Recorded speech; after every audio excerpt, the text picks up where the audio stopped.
Have you ever wondered why some things just stick in your brain while others vanish without a trace? Well, it turns out your brain has this amazing built-in strategy to get around its own limits. And what's really wild is that it's a trick you're using every single day, probably without even realizing it.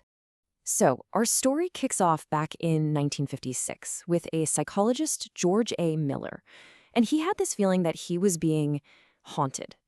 Not by a ghost, but by a number. A single integer that kept popping up over and over again in his research on human memory. And it basically drove him to write one of the most famous papers in the history of psychology. And this was it. This was the number, 7 plus or minus 2. He actually called it the magical number because it seemed to be this fundamental speed limit, this bottleneck on our brain's ability to process information. So where did he get this idea? What was the evidence for this kind of strange, very specific limit?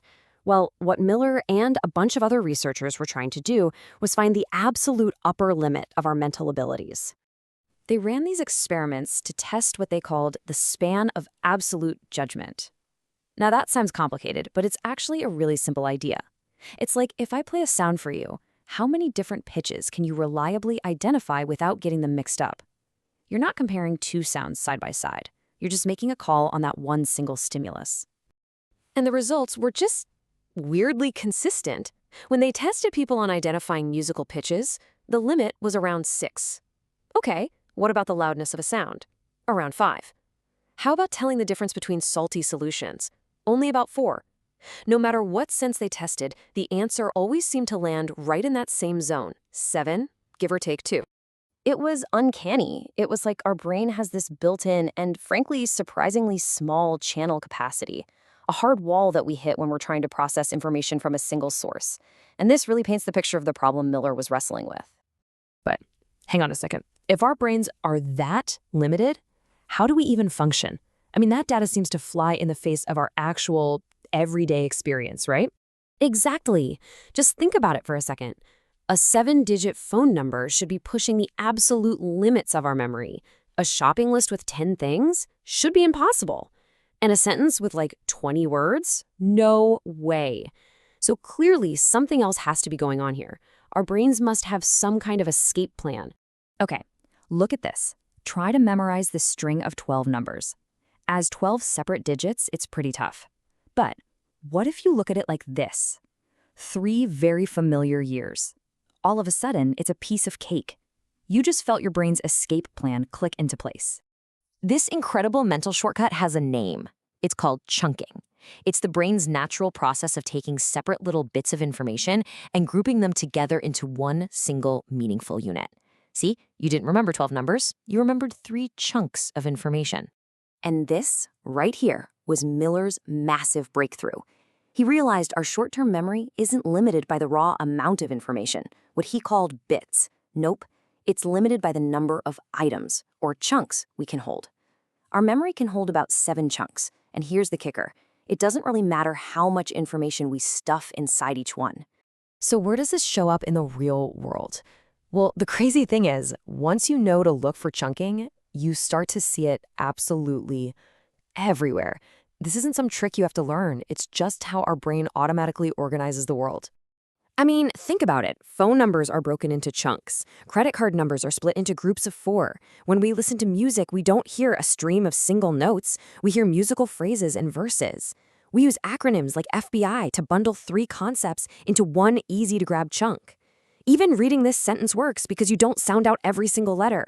Your brain recognizes patterns in chunks like ing or pre. It's the same for expert chess players. They don't see 32 separate pieces. They see chunks of attack and defense. Let me give you a super practical example. An 8-item shopping list like this is a pain to remember. But what if you chunk it by category? Dairy, bakery, produce. Now you only have to remember 3 things. And then when you get to the dairy aisle, your brain just unpacks that dairy chunk and boom, milk, eggs, butter, cheese. Easy. So here's the really important takeaway. Chunking isn't something you have to force your brain to do. It's this automatic, super efficient organizing principle it uses to make a messy, complicated world manageable. It takes this overwhelming flood of information and neatly organizes it into just a handful of meaningful ideas.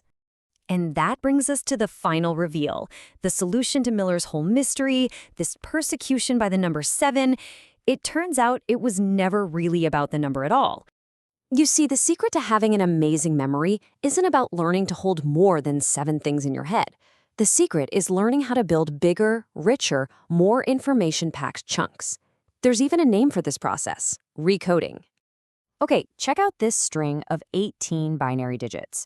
Trying to remember that is, well, it's pretty much impossible for most of us. But what if you know a simple recoding system?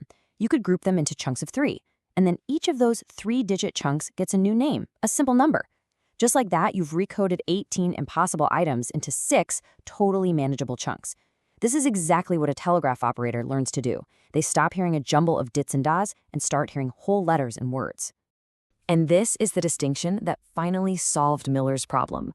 The real bottleneck in our brain isn't how many bits of raw data we can handle. It's about how many chunks we can hold at one time. Our capacity for chunks is small and pretty much fixed, but our ability to cram more and more meaning into those chunks, that's almost limitless. So in the end, that magical number 7 was kind of a red herring. Yeah, it pointed to a real limitation, but it totally missed the bigger story. The real magic isn't the number. The real magic is our brain's incredible, relentless ability to find patterns, to group things together, and to turn absolute chaos into meaning.